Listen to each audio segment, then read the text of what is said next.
Current electricity के इस lecture में आज हम देखेंगे पोटेंशियोमीटर। देखिए पोटेंशियोमीटर क्या है? मोस्ट एक्यूरेट डिवाइस है ऑफ वोल्टेज मेजरमेंट की ठीक है। तो अगर हम बात करें, हमसे पूछे कोई कि most accurate device of voltage measurement is potentiometer. क्यों? ऐसा क्यों? सुनिए, क्योंकि जो पोटेंशियोमीटर है ये वर्क करती है किस पे? जीरो डिफ्लेक्शन पे। और जीरो डिफ्लेक्शन का मतलब है इसमें करंट फ्लो ही नहीं करेगी। और जब करंट फ्लो नहीं करेगी तो इसका मतलब ये कैसे काम करेगा? आइडियल वोल्टमीटर की तरह। ठीक है, तो वोल्टेज को मेजर करने के लिए सबसे अच्छी डिवाइस कौन हुई? पोटेंशियोमीटर। रीजन है कि ये जीरो डिफ्लेक्शन पे वर्क करती है, जिससे क्या है, कैसे बिहेव करेगी? एक आइडियल वोल्टमीटर की तरह, क्योंकि इसमें कोई करंट फ्लो ही नहीं करेगी। मतलब कैसे बिहेव करेगा ये? एक इनफाइनाइट रेजिस्टेंस की तरह। चलिए खैर बात करें तो mainly it is use, potentiometer mainly use क्या होता है? वोल्टेज को मेजर करने के लिए, या फिर फर्दर हम क्या कर सकते हैं, इससे रेजिस्टेंस भी मेजर कर सकते हैं, करंट भी मेजर कर सकते हैं। तो एक देखिए, तो mainly it is use to measure the unknown voltage. It can also measure resistance and current. ठीक है, तो मेनली इसका यूज होता है वोल्टेज को मेजर करने के लिए, और साथ साथ में ये रेजिस्टेंस को भी मेजर कर सकती है, और करंट भी इससे हम क्या कर सकते हैं? मेजर कर सकते हैं। देखिए है क्या, वर्क कैसे करेगी? It's working principle is zero deflection method. इसका जो वर्क करने का सिद्धांत है वो क्या है? जीरो डिफ्लेक्शन मेथड है। मतलब इसमें कोई भी करंट फ्लो नहीं करेगी, मतलब नल पॉइंट पे ये वर्क करती है। नल पॉइंट मतलब जब जीरो डिफ्लेक्शन हो, जब इसमें कोई करंट फ्लो ना कर रही हो। तो it working principle is zero deflection method. It means at the time of measurement a potentiometer does not take any current. तो जब मेजरमेंट ये मेजर करेगा वोल्टेज को, तो उस समय इसमें कोई करंट प्रोड्यूस नहीं होती। ठीक है, फ्रॉम अननोन वोल्टेज से कोई भी करंट इसमें नहीं आएगी। Hence it mean accurate voltage. It means a potentiometer work like as a ideal volt meter. Clear होगी बात? एक बार मैं फिर पढ़ देता हूं। It's working principle is zero deflection method.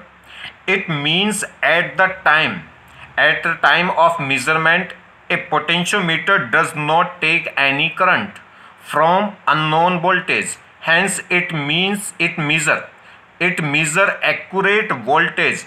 It means a potentiometer work like as a ideal voltmeter. तो देखिए किसकी तरह वर्क कर रहा है ये? Work as an ideal voltmeter, क्योंकि इसमें कोई करंट फ्लो नहीं करेगी, मतलब एक आइडियल वोल्टमीटर की तरह काम करेगा। आइडियल वोल्टमीटर कौन होता है? जिसमें कोई भी करंट फ्लो ना करे, और वो कब फ्लो नहीं करती? जब रेजिस्टेंस क्या होता है उसका? इनफाइनाइट। चलिए बात करें सर्किट कैसा होता है पोटेंशियोमीटर का। तो सर्किट अगर हम देखें पोटेंशियोमीटर का, तो सर्किट क्या है? इसमें दो सर्किट होते हैं, एक प्राइमरी सर्किट और एक सेकेंडरी सर्किट। बात करें पहले प्राइमरी सर्किट की, तो प्राइमरी सर्किट में क्या होगा? अगर हम बात करें तो प्राइमरी सर्किट देखिए, ये हमारे पास एक वेट सेल है, एक बैटरी लगी हुई जिसका ईएमएफ कितना E, इसका इंटरनल रेजिस्टेंस कितना है? स्मॉल r, और एक रजिस्टर लगा है, मतलब वेरिएबल रेजिस्टेंस लगा है। एक रजिस्टर है जिसका रेजिस्टेंस क्या कर सकते हैं? हम वेरी कर सकते हैं, जिसे बोलते हैं रजिस्टर। ठीक है, इसका रेजिस्टेंस 0 से लेके कितना कर सकते हैं? R तक। R क्या हो गई? इसकी रेंज हो गई, मैक्सिमम रेजिस्टेंस कितना हो सकता है। तो ये क्या है? अगर हम यहाँ एरो लगा दें इस टाइप से, तो इसका मतलब होता है वेरिएबल रेजिस्टेंस, जिसकी वैल्यू हम घटा बढ़ा सकते हैं। और साथ में इसमें क्या लगा हुआ है? एक ये पोटेंशियोमीटर वायर लगा हुआ है, पोटेंशियोमीटर वायर। ठीक, L क्या है? लेंथ हो गई, और W यहाँ पे यूज कर रहे हैं, W मतलब वायर के लिए। तो L W का मतलब हो गया, L मतलब मीन्स लेंथ और W मीन्स वायर, तो वायर की लेंथ। इसमें एक पोटेंशियोमीटर वायर लगा हुआ है जिसे बोलते हैं PM वायर। ठीक, और जिसकी लेंथ कितनी है? LW। L मतलब लेंथ हो गई, और W मतलब वायर। तो W जो वर्ड यूज कर रहे हैं वो वायर के लिए यूज कर रहे हैं। चलिए, तो इसमें क्या हो गया? एक सेल हो गया, एक सेल है जिसका ईएमएफ कितना है E, और इंटरनल रेजिस्टेंस कितना R। एक रजिस्टर हो गया RH, मतलब एक वेरिएबल रजिस्टर हो गया जिसका रेजिस्टेंस क्या करेगा? वेरी कर सकते हैं। और एक AB PM वायर हो गया, A और B क्या हो गया? एक वायर, जिसे क्या बोल रहे हैं? PM wire. चलिए, क्या कह रहा है कि लेट, कह रहा है कि let LW length of PM wire. L क्या हो गई? लेंथ हो गई किसकी? PM वायर की। RW क्या हो गया? RW तो मतलब वायर के लिए, मैं बार बार नहीं पढ़ूंगा इसको। RW क्या हो गया? रेजिस्टेंस हो गया किसका? Resistance of PM wire. जो PM वायर लगा है इसका टोटल लेंथ कितनी हो गई? LW, और इसका रेजिस्टेंस कितना हो गया? RW। ठीक, अगर हम बात करें रेजिस्टेंस पर लेंथ, एक लेंथ का रेजिस्टेंस, तो क्या होगा? टोटल रेजिस्टेंस को टोटल लेंथ से डिवाइड कर देंगे, तो ये क्या कहलाएगा? रेजिस्टेंस पर यूनिट लेंथ। क्लियर? तो RW अपॉन R आर मतलब रेजिस्टेंस को हम लेंथ से डिवाइड कर देंगे तो ये क्या कहलाएगा, रेजिस्टेंस पर लेंथ किसका, वायर का, डब्ल्यू मतलब वायर का। चलिए, और जहां पे अगर हम बात करें रो और ए, ये क्या है, रेजिस्टिविटी है, रेजिस्टिविटी ऑफ वायर, और ए क्या है, area of cross section of wire. तो रो और ए क्या हो गया, resistivity and area of cross section of PM wire. PM wire मतलब पोटेंशियोमीटर वायर। चलिए, सेकंड सर्किट में क्या होगा, सेकंड सर्किट देखिए, सेकंड सर्किट यहां लगाएंगे, अभी आगे बताएंगे। इसमें क्या होगा, यहां से एक दूसरा सर्किट लग जाएगा, एक सेकंड सर्किट। इसमें क्या लगेगा, एक सेल लगाएंगे जिसका ईएमएफ हमें कैलकुलेट करना है, और उसमें साथ में गैल्वेनोमीटर लगाएंगे जिससे क्या है, जीरो डिफ्लेक्शन हम चेक करेंगे, जो कि पॉइंट इस पीएम वायर पे। ठीक है, तो इसमें सेकंड सर्किट में क्या होगा, एक अननोन वोल्टेज होगा और एक गैल्वेनोमीटर होगी। ठीक है, और उसके साथ एक जॉकी जोड़ेंगे, उस जॉकी को यहाँ शिफ्ट करते हैं इस पीएम वायर पे। जहां भी डिफ्लेक्शन क्या आएगा, जीरो आएगा, वही क्या होगी, बैलेंसिंग पॉइंट हो जाएगी। क्लियर। चलिए, तो अगर हम बात करें इसमें सेकंड सर्किट की, तो सेकंड सर्किट में क्या होगा, तो कह रहा है सेकंड सर्किट में क्या होगा, एक अननोन वोल्टेज लगाएंगे और एक क्या होता है, उसमें गैल्वेनोमीटर होता है। कैसे लगाएंगे वो भी आगे देखेंगे। चलिए, नेक्स्ट पॉइंट अगर हम बात करें, पोटेंशियल ग्रेडियंट। पोटेंशियल का मतलब पोटेंशियल, ठीक है, वोल्टेज, और ग्रेडियंट का मतलब हो गया पर लेंथ। मैंने आपको दो टर्म्स बताई हैं, एक तो रेट, जब भी रेट वर्ड लिखा हो तो इसका मतलब किसी भी पैरामीटर्स को नाप रहे हैं पर सेकंड में, और जब भी ग्रेडियंट लिख रहा हो तो इसका मतलब है हम किसी भी पैरामीटर्स को नाप रहे हैं पर लेंथ में। तो पोटेंशियल ग्रेडियंट किसे इंडिकेट कर रहे हैं, एक्स से, और पोटेंशियल ग्रेडियंट का मतलब होगा पोटेंशियल ऑफ पीएम वायर पर लेंथ। एक लेंथ पे पीएम वायर की, देखिए क्या होगा, जो हमने सेल लगाया, समझिए एक बार मेरी बात समझिए एक मिनट, ये हमने एक सेल लगाया, इस सेल का क्या होगा, इस सेल का जो वोल्टेज है वो कुछ वोल्टेज तो कहां चला जाएगा, इंटर रेजिस्टेंस में, कुछ चला जाएगा रोस्टर में, और बाकी बची हुई वोल्टेज कहां आ जाएगी, इस पीएम वायर पे आ जाएगी। ठीक है, तो इस पीएम वायर में एक वोल्टेज डेवलप हो गया होगा, और इस टोटल वोल्टेज को टोटल लेंथ से डिवाइड करूंगा तो एक लेंथ का वोल्टेज आएगा कि एक लेंथ पे कितना वोल्टेज है, और उसी क्या बोलते हैं, potential gradient of PM wire. Clear होगी बात। चलिए, तो देखिए अगर हम बात करें तो पोटेंशियल ग्रेडियंट एक्स इंडिकेट करेंगे, क्या है ये, it is a voltage developed on unit length, या कह सकते हैं वन लेंथ ऑफ वायर। ठीक है, एक वायर के पर लेंथ पे जो पोटेंशियल डेवलप्ड होगा उसे ही क्या बोलते हैं, पोटेंशियल ग्रेडियंट, या कह सकते हैं potential per unit length is called potential gradient. तो it is the voltage developed on unit length of wire, या कह सकते हैं एक लेंथ ऑफ वायर पे जो पोटेंशियल डेवलप होगा पीएम वायर पे, वो क्या कहलाएगी, पोटेंशियल ग्रेडियंट। लेट कैसे निकालेंगे, लेट पोटेंशियल मान लीजिए हमारे पास, हमने मान लिया कि जो पोटेंशियल ड्रॉप हुआ किस पे, पीएम वायर पे, वो कितना है, वी है, डब्ल्यू मतलब वायर पे। ठीक है, तो potential of net voltage of wire, ठीक है, वी मतलब वोल्टेज, डब्ल्यू मीन्स वायर। तो लेट कर लिया कि वी डब्ल्यू क्या है, वोल्टेज ऑफ पीएम वायर है। अब इसे क्या करेंगे, टोटल लेंथ से डिवाइड कर देंगे, टोटल वोल्टेज को टोटल लेंथ से डिवाइड कर देंगे तो ये क्या आ जाएगा, पर लेंथ आ जाएगा, और पर लेंथ जो वोल्टेज होगा उसे हम क्या बोलेंगे, पोटेंशियल ग्रेडियंट। तो देखिए, तो x क्या है, पोटेंशियल ग्रेडियंट। पोटेंशियल ग्रेडियंट का मतलब पोटेंशियल पर लेंथ। ठीक है, तो क्या करेंगे, total voltage of PM wire, PM wire मतलब पोटेंशियोमीटर वायर, ठीक, divided by total length of PM wire. तो पीएम वायर का total voltage divided by length of total length of PM wire. तो क्या करेंगे, टोटल वोल्टेज ऑफ वायर को divide कर देंगे टोटल लेंथ ऑफ वायर से, वो क्या आ जाएगी, पोटेंशियल ग्रेडियंट, मतलब पोटेंशियल आ जाएगा पर लेंथ पे। क्लियर। तो यूनिट क्या, अगर इसकी यूनिट की बात करें, यूनिट ऑफ एक्स, तो वो क्या होगी, वोल्ट पर मीटर। देखिए वोल्टेज की यूनिट क्या हो जाएगी, वोल्ट, और लेंथ की क्या हो जाएगी, मीटर। तो इसकी यूनिट क्या हो जाएगी, अगर एक्स की बात करें तो पोटेंशियल ग्रेडियंट की बात करें, इसकी यूनिट हो जाएगी वोल्ट पर मीटर। स्पेशल केस क्या है, देखिए जरा, अगर बात करें कुछ स्पेशल केस की, अगर हमारे पास जो सेल हमने लिया है, इस प्राइमरी सर्किट में जो भी सेल लिया है उसका इंटरनल रेजिस्टेंस क्या हो जाए, जीरो, और रोस्टर की वैल्यू भी क्या हो जाए, जीरो, तो सेल का जो टोटल ईएमएफ है वो सारा का सारा कहाँ चला जाएगा, वायर में चला जाएगा, वायर के वोल्टेज देने में चला जाएगा। भाई रेजिस्टेंस के अक्रॉस वोल्टेज ड्रॉप क्या रह गया, जीरो, क्योंकि रेजिस्टेंस की वैल्यू जीरो, तो ये कोई वोल्टेज खाएगा ही नहीं। इस रोस्टर की वैल्यू भी क्या हो गई, जीरो, तो ये भी कोई वोल्टेज नहीं खाएगा। तो बैटरी का जो सारा का सारा ईएमएफ था वो कहाँ चला जाएगा, वायर के वोल्टेज में चला जाएगा। तो वायर का जो वोल्टेज है वो किसके इक्वल हो जाएगा, ईएमएफ के। तो इस केस में अगर पोटेंशियल ग्रेडियंट की बात करें तो क्या होगा, x इक्वल टू होगा total voltage of wire upon total length of wire, और टोटल वोल्टेज इस केस में हो किसके इक्वल जाएगा, EMF of wire, EMF of cell के, तो E अपॉन लेंथ। ठीक है, यानी कि total voltage upon total length, और टोटल वोल्टेज इस कंडीशन में क्या हो जाएगा, E के इक्वल हो जाएगा, तो E अपॉन L। ठीक है, तो क्या था ये, x इक्वल टू था VW अपॉन LW, और VW की जगह हम क्या लिख सकते हैं, E। नेक्स्ट देखिए, अब बड़ी इंपॉर्टेंट सी बात आ रही, देखिए जरा, ये कह रहा है when voltage of PM wire is equal to EMF of battery then potential gradient does not depend on area of cross section of wire, it depend on length of wire। अब क्या कह रहा है सुनिए, हमारे पास जो प्राइमरी सेल था, जो प्राइमरी सर्किट था, प्राइमरी सर्किट में क्या हो गया, प्राइमरी सर्किट का जो ईएमएफ था वो तीन चीजों में डिवाइड हो रहा था, एक तो इंटरनल रेजिस्टेंस में, एक रोस्टर में और एक पीएम वायर के रेजिस्टेंस में। अब वो कितना कितना वोल्टेज डिवाइड होगा वो डिपेंड करेगा रेजिस्टेंस क्या है, जिसका रेजिस्टेंस जितना ज्यादा होगा वो उतना ही वोल्टेज क्या होगा, ज्यादा खाएगा। अब क्या करेंगे, अब पीएम वायर का जो रेजिस्टेंस, पीएम वायर का रेजिस्टेंस जितना ज्यादा होगा उतना ज्यादा वो क्या खा जाएगा, वोल्टेज खा जाएगा। तो क्योंकि V इक्वल टू क्या होगा, I इंटू आर, करंट तो सब में सेम रहेगी पूरे प्राइमरी सर्किट में, तो जितनी करंट इंटरनल रेजिस्टेंस में जाएगी उतनी RH में जाएगी रोस्टर में, और उतनी किस में जाएगी, पीएम वायर में। अब जिसका रेजिस्टेंस जितना ज्यादा होगा उसके अक्रॉस उतना वोल्टेज क्या कर जाएगा, ड्रॉप कर जाएगा। अब किसी भी वायर का रेजिस्टेंस कैसे होता है, R इक्वल टू होता है रो L अपॉन A, मतलब लेंथ पे भी डिपेंड करेगा और एरिया ऑफ क्रॉस सेक्शन पे भी डिपेंड करेगा। वायर का जितना ज्यादा लेंथ होगी उतना ज्यादा रेजिस्टेंस होगा, उतना ज्यादा वोल्टेज ड्रॉप होगा। दूसरा, वायर की area of cross section A जितनी ज्यादा होगी उतना रेजिस्टेंस वायर का कम होगा, रेजिस्टेंस कम होगा तो क्या होगा, वोल्टेज ड्रॉप भी क्या होगा, कम। मगर अब क्या हो गया, तो क्या होगा, जब तीनों प्रेजेंट थे, इंटरनल रेजिस्टेंस भी, रोस्टर भी और पीएम वायर का रेजिस्टेंस भी, तो क्या होगा, उनके रेजिस्टेंस के रेशो के जो रेजिस्टेंस का जो रेशो है उसी रेशो में क्या होगा, वोल्टेज डिवाइड हो गया था। जो बैटरी का ईएमएफ था वो तीनों में क्या हो जाएगा, डिवाइड।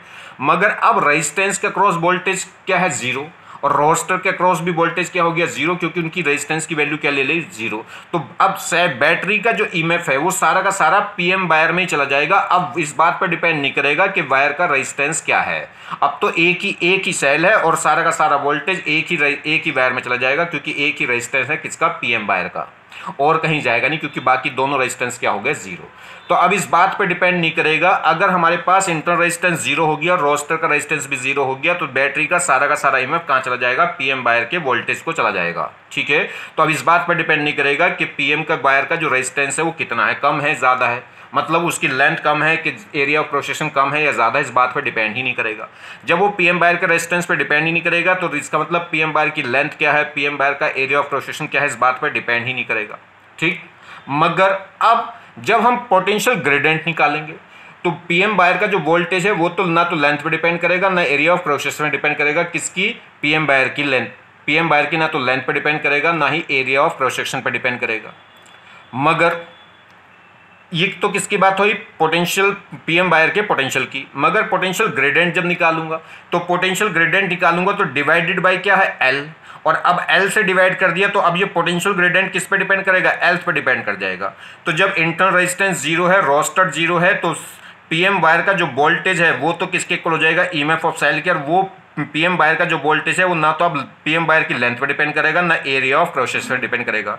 मगर पोटेंशियल ग्रेडियंट की बात करूं तो पोटेंशियल ग्रेडियंट लेंथ पे डिपेंड कर जाएगी, क्योंकि पोटेंशियल ग्रेडियंट निकल के आएगी total voltage upon total length, और लेंथ आ गई तो इसका मतलब लेंथ पे डिपेंड करेगा, एरिया ऑफ क्रॉस सेक्शन पे डिपेंड नहीं करेगा। क्लियर होगी बात। तो अब दो बातें हैं इसमें कि पोटेंशियल पीएम वायर का, अगर हम पोटेंशियल की बात करें, पीएम वायर का वोल्टेज की बात करें तो वो ना तो वायर के लेंथ पे डिपेंड करेगा और ना ही वायर के एरिया ऑफ क्रॉस सेक्शन पे डिपेंड करेगा। मगर पोटेंशियल जो ग्रेडियंट की बात करें तो पीएम वायर का जो पोटेंशियल ग्रेडियंट है वो एरिया ऑफ क्रॉस सेक्शन पर तो डिपेंड नहीं करेगा, मगर लेंथ पे डिपेंड करेगा। कब, किस कंडीशन में, इस कंडीशन में, कब, जब इंटरनल रेजिस्टेंस जीरो हो, रोस्टर क्या हो, जीरो हो। अगर ये जीरो नहीं होंगे तो फिर तो सब पे डिपेंड करेगा, लेंथ पे भी और एरिया ऑफ क्रॉस सेक्शन पे भी। चलिए देखिए, खैर तो आगे बात समझ में। तो ये कह रहा है when voltage of PM wire is equal to EMF, जब पीएम वायर का जो वोल्टेज है वो सेल के ईएमएफ के इक्वल हो जाए, equal to EMF of battery, then potential gradient does not depend on area of cross section of wire. तो वो वायर के एरिया ऑफ क्रॉस सेक्शन पे डिपेंड नहीं करेगा, सिर्फ और सिर्फ किस पे डिपेंड करेगा, लेंथ पर, वो भी कैसा, inversely. It depend on length of wire, सिर्फ लेंथ पे डिपेंड करेगा। कब, तो जब किसी भी पीएम वायर का वोल्टेज सेल के ईएमएफ के, बैटरी के ईएमएफ के इक्वल हो जाए तो उस केस में जो पोटेंशियल ग्रेडियंट है पीएम वायर का वो सिर्फ और सिर्फ किस पे डिपेंड करेगा, लेंथ, वायर की लेंथ पे डिपेंड करेगा, उसके area of cross section depend नहीं करेगा। नेक्स्ट बात करें, देखिए एक्स पोटेंशियल ग्रेडियंट है क्या, पोटेंशियल ग्रेडियंट क्या है, वोल्टेज, पोटेंशियल ग्रेडियंट होती है वोल्टेज पर लेंथ, मतलब total voltage divided by total length, और किसके लिए निकालते हैं पोटेंशियल ग्रेडियंट? पीएम वायर के लिए। तो मतलब total voltage of wire divided by total length of wire, जहां डब्ल्यू का मतलब क्या है? It is use for the wire. हम डब्ल्यू किसके लिए यूज कर रहे हैं? वायर के लिए। कोई अलग से कोई टर्म्स नहीं, नाम है। वी मतलब वोल्टेज, डब्ल्यू मतलब किसका? वायर का, और एल मतलब लेंथ, डब्ल्यू मतलब किसकी? वायर की लेंथ। चलिए, तो यहां से अब मैं देखूं वी इक्वल टू होता है क्या? I into R. V equal to क्या होता है? I into R. थोड़ा रखिए, तो वी की जगह मैं क्या रख सकता हूं? आई इंटू आर। और किसका वोल्टेज निकाल रहा हूं? वायर का। तो करंट भी किसकी? वायर की, और रेजिस्टेंस भी किसका? वायर का। चलिए, तो x की जगह हम क्या लिख सकते हैं? x था पोटेंशियल ग्रेडियंट था वोल्टेज पर लेंथ, तो वोल्टेज की जगह मैं क्या लिख सकता हूं? आई इंटू आर और अपॉन लेंथ। ठीक है जी। चलिए, तो अब ये करंट क्या होगी?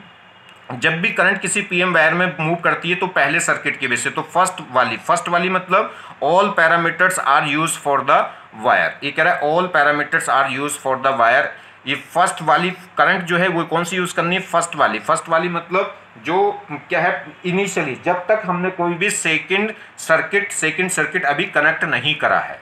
ठीक है, सेकंड पहली वाली का मतलब यहाँ पे है कि कौन सी करंट है वायर की, वायर का कौन सा वोल्टेज है जब हमने क्या करा है, इस पे कोई भी प्राइमरी सर्किट अभी सेकेंडरी सर्किट अटैच नहीं करा है। चलिए, मतलब केवल प्राइमरी सर्किट से जो करंट फ्लो करेगी, पीएम वायर में करंट ही फ्लो करेगी, प्राइमरी सर्किट से सेकंड सर्किट से करंट फ्लो नहीं करेगी, भी मैं बताऊंगा। चलिए, ये बात समझ में आई। अब देखिए, अब इसकी वैल्यू भी खोल लो। अभी तो हमने V की जगह रख लिया आई आर, अब R की जगह रख लो। R क्या होगा? किसी भी वायर का, किसी भी वायर की अगर रेजिस्टेंस की बात करें तो रेजिस्टेंस क्या होता है? R इज इक्वल टू होता है रो एल अपॉन ए। तो रखिए जी, रेजिस्टिविटी ऑफ वायर, एल क्या हो गया? Length of wire upon area of cross section of wire.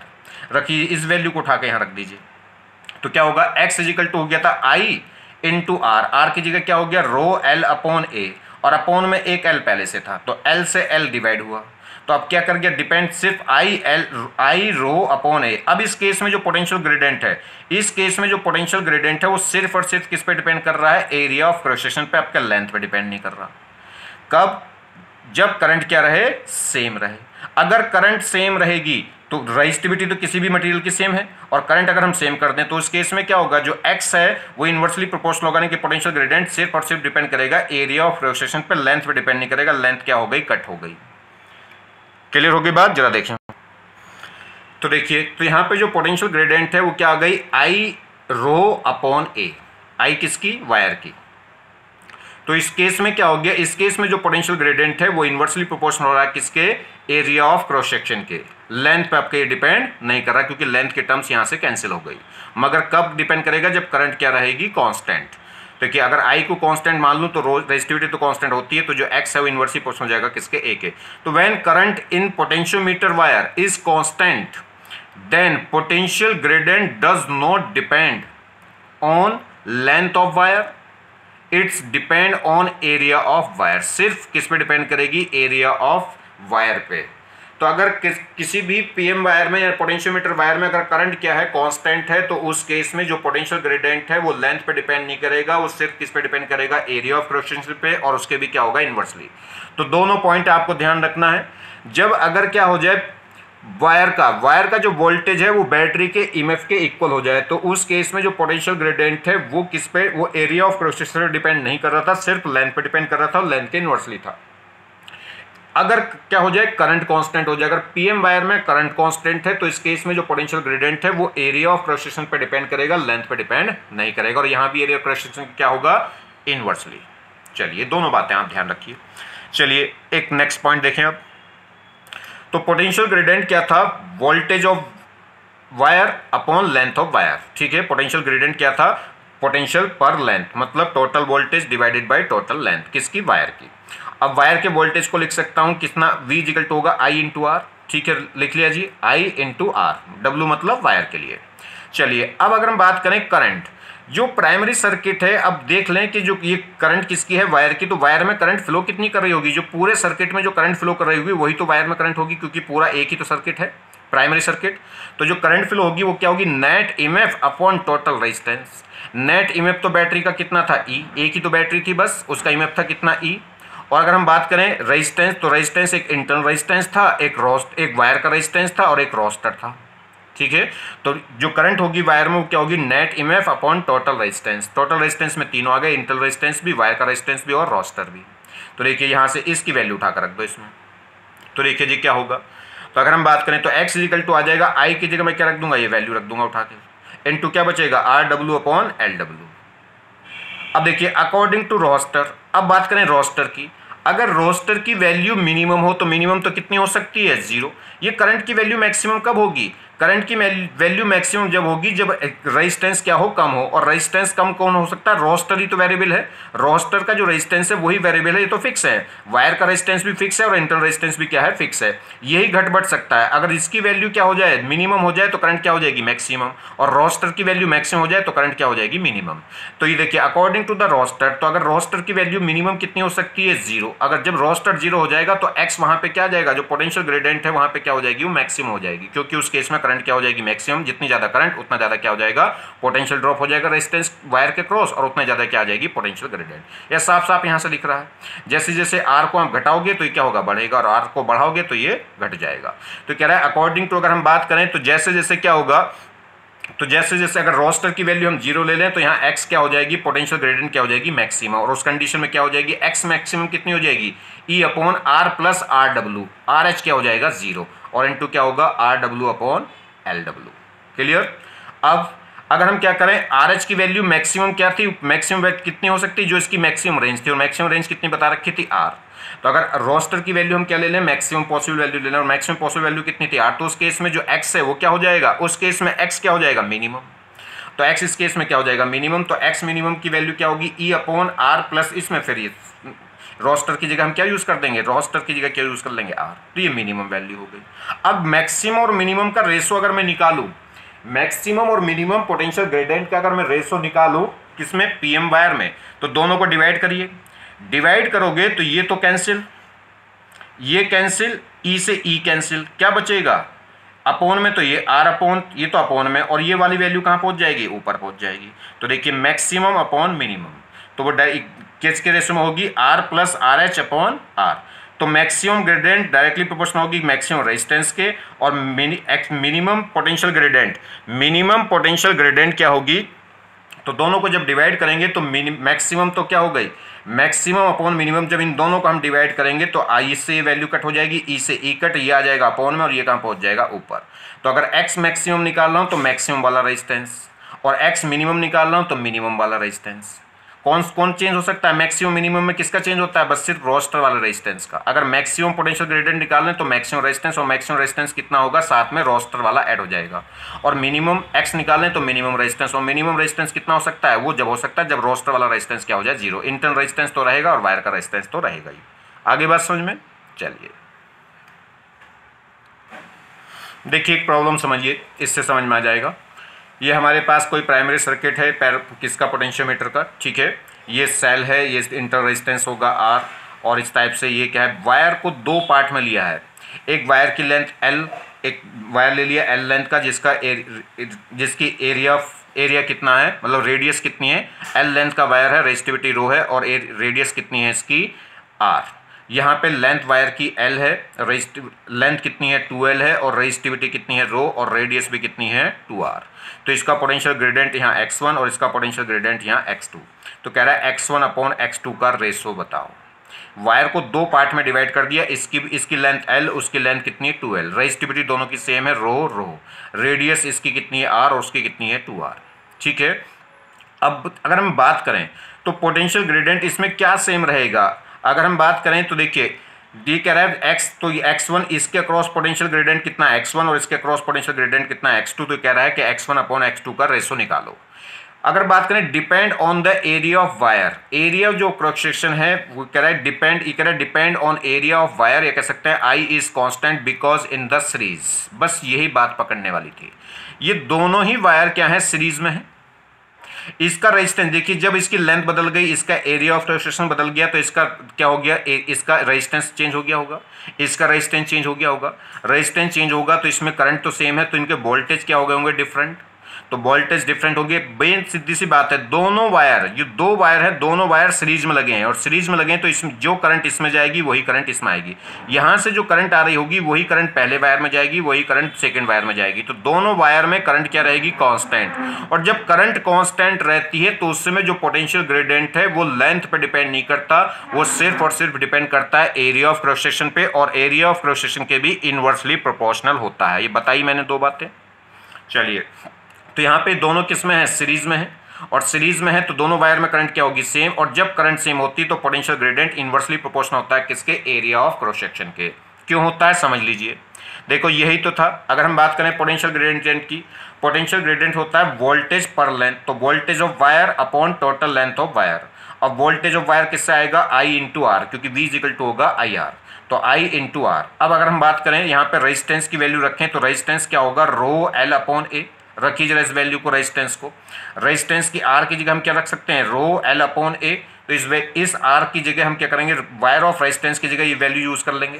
तो जब इस वैल्यू को उठा के यहाँ रखेंगे तो देखिए क्या आ गया, ये I R की जगह रख लूंगा रो L अपॉन A, और इंटू अपॉन में L पहले से था तो L से L कटा, तो क्या आ गया, जो पोटेंशियल ग्रेडियंट आ गया था वो I रो अपॉन L आ गया था। और I की वैल्यू दोनों वायर में क्या रहेगी, सेम, और रेजिस्टिविटी दोनों की क्या बता रखी है उसने, सेम बता रखी। तो बस X इनवर्सली प्रोपोर्शनल हो गया किसके, एरिया ऑफ क्रॉस सेक्शन के। तो X इनवर्सली प्रोपोर्शनल हो गया एरिया ऑफ क्रॉस सेक्शन के, तो क्या होगा X1 अपॉन X2, तो X1 अपॉन X2 उल्टा हो जाएगा A2 अपॉन A1।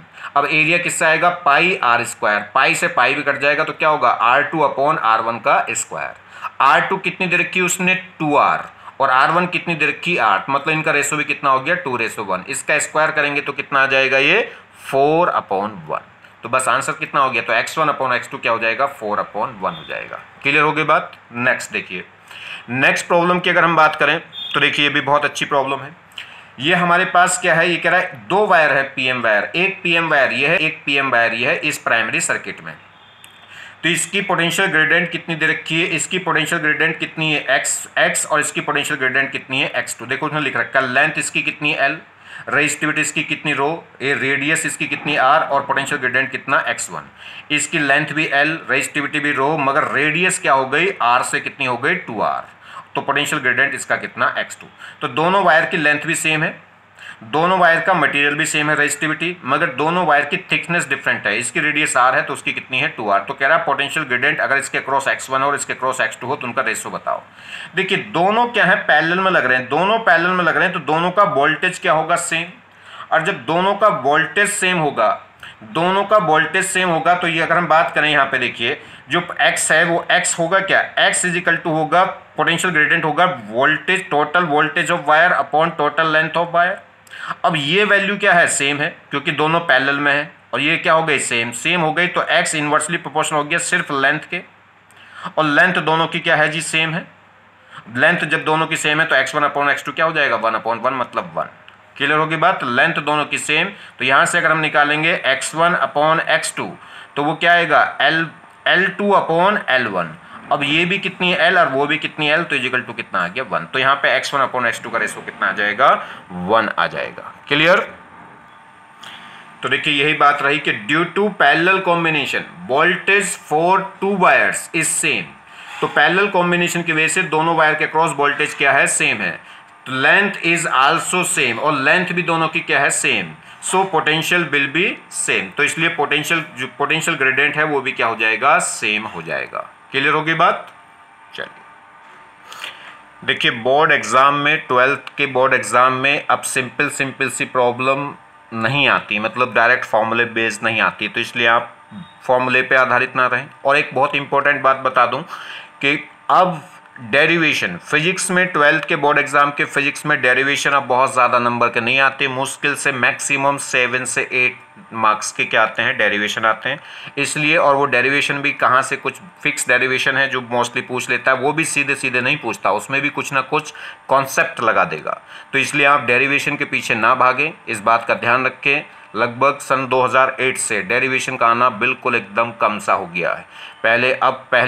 अब मुश्किल से 7 से 8 मार्क्स के डेरिवेशन आते हैं, और आप कभी डेरिवेशन के पीछे ही पड़े तो डेरिवेशन नहीं आते। डेरिवेशन जो मोस्ट इंपॉर्टेंट डेरिवेशन थे उन पे अब एप्लीकेशन आती हैं, उन पे न्यूमेरिकल्स आते हैं, और थ्योरेटिकल्स न्यूमेरिकल भी हो सकते हैं, और वो कैलकुलेशन वाले न्यूमेरिकल्स भी हो सकते हैं, मतलब कॉन्सेप्चुअल पूछेगा आपसे कुछ भी। तो इसलिए चीज़ों को, डेरिवेशन को रटे ना, डेरिवेशन को सही से समझें कि इसमें क्या कॉन्सेप्ट है, क्योंकि वो डायरेक्ट सीधा सीधा डेरिवेशन नहीं पूछने वाला है। ठीक है, थैंक्स।